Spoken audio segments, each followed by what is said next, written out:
Hello, humans. Hi. It is Thursday, I think. I don't know. I'm starting to lose track. Are you starting to lose track? It's getting hard. Pretty sure it's Thursday. And we are on chapter 9 of... Thanks, Sparrowhawk. We are on chapter 9 of the Scarlet Pimpernel. And chapter 9 is called The Outrage. So I'm expecting it to be extremely dramatic. We shall see. Let's dive right in, eh? What do you reckon?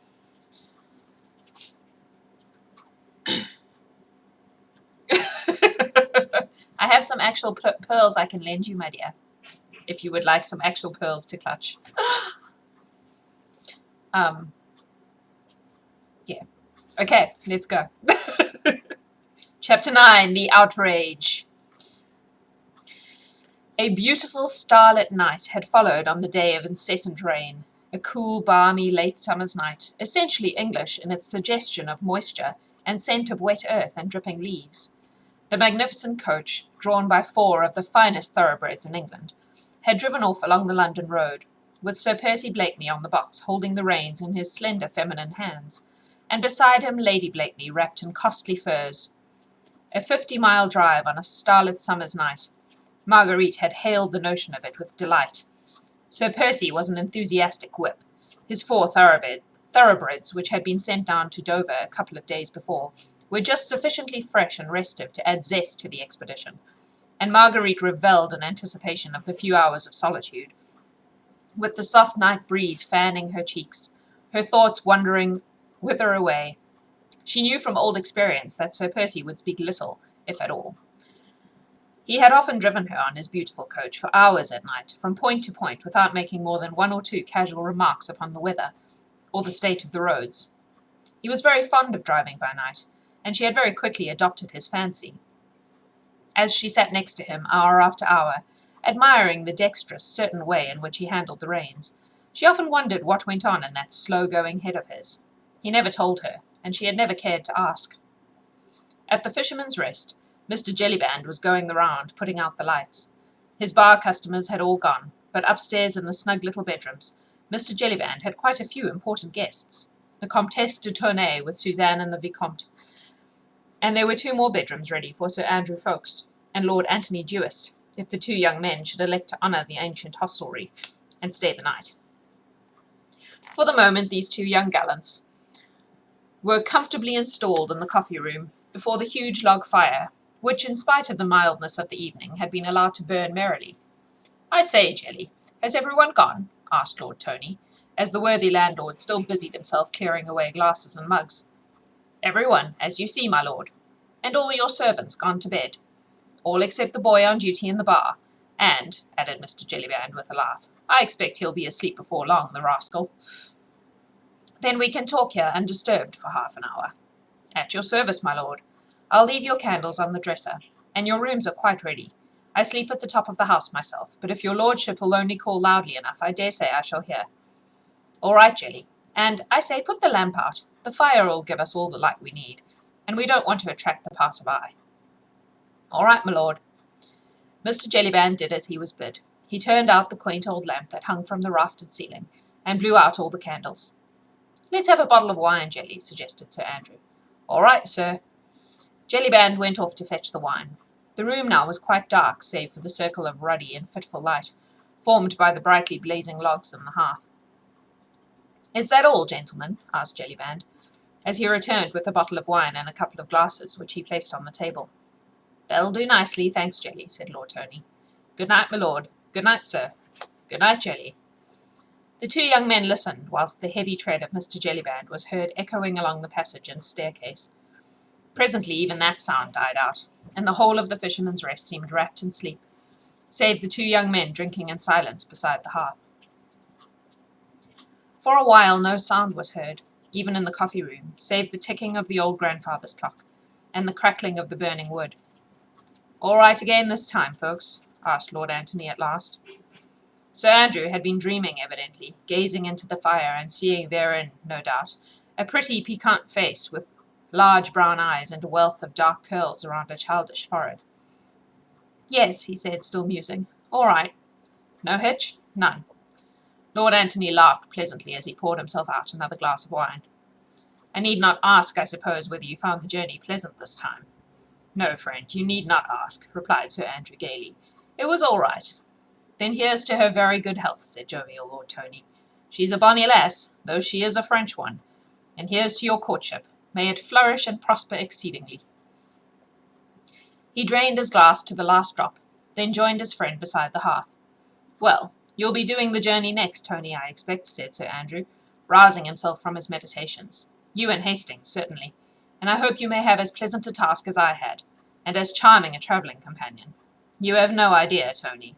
"No, I haven't," interrupted his friend pleasantly. "But I'll take your word for it.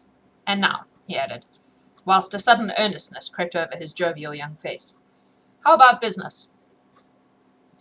The two young men drew their chairs closer together, and instinctively, though they were alone, their voices sank to a whisper. "I saw the Scarlet Pimpernel alone for a few moments in Calais," said Sir Andrew, "a day or two ago. He crossed over to England 2 days before we did.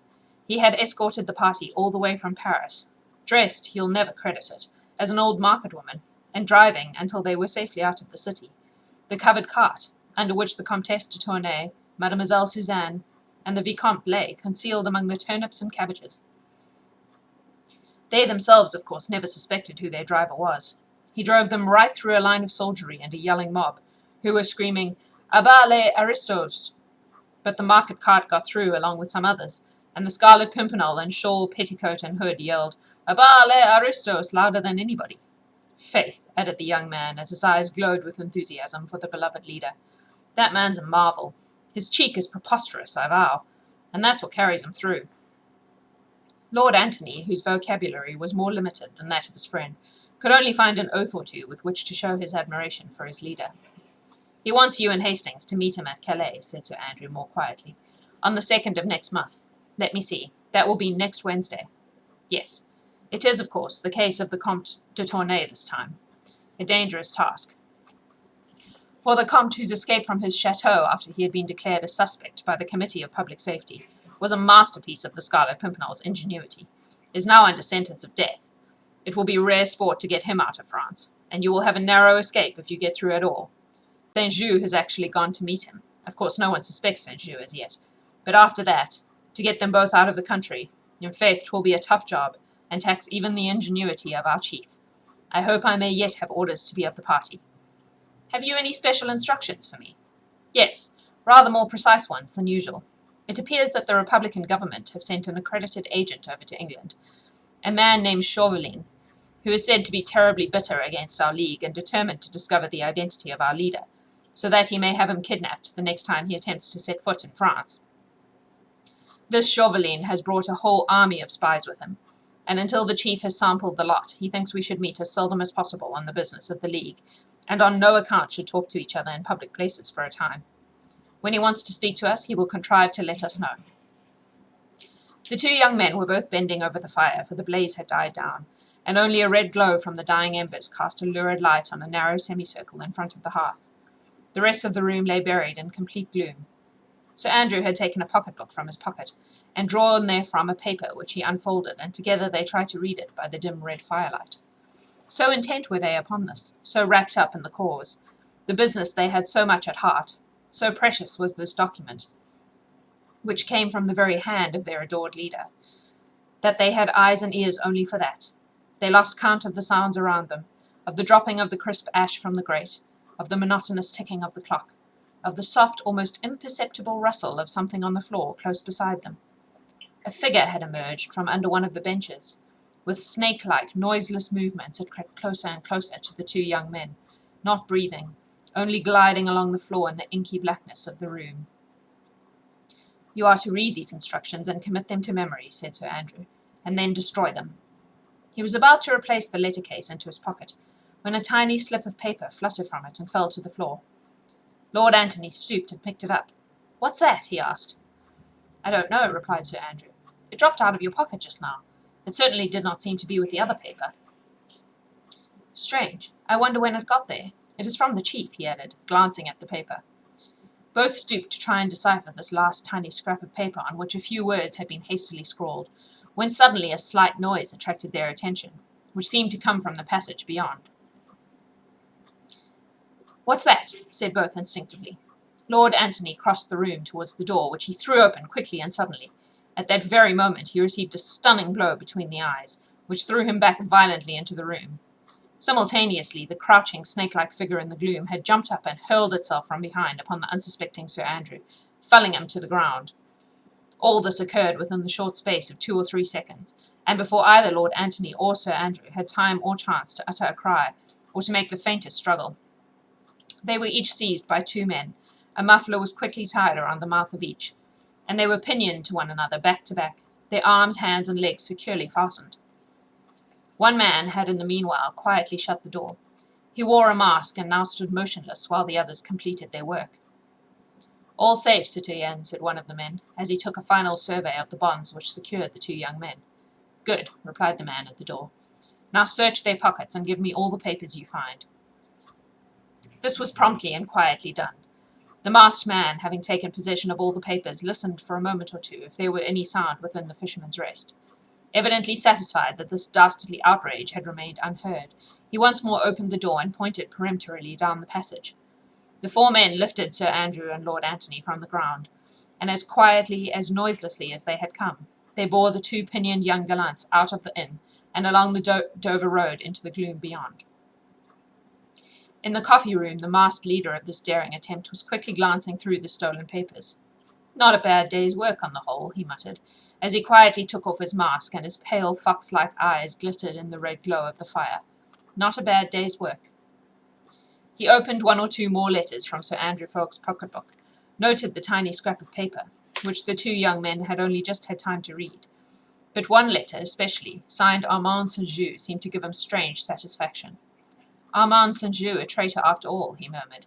"Now, fair Marguerite Blakeney," he added viciously between his clenched teeth, "I think that you will help me to find the Scarlet Pimpernel." And that is the end of chapter 9. Hi, Narnia Queen. Why are you coughing?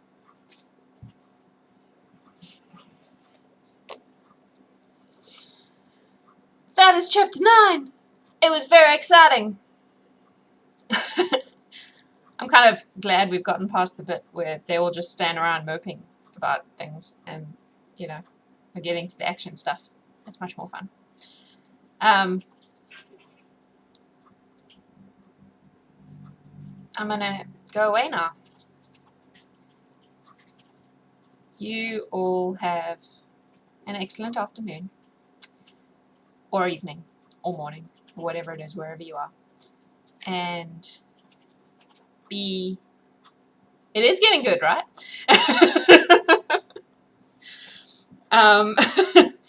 Be safe. Be awesome. I love you.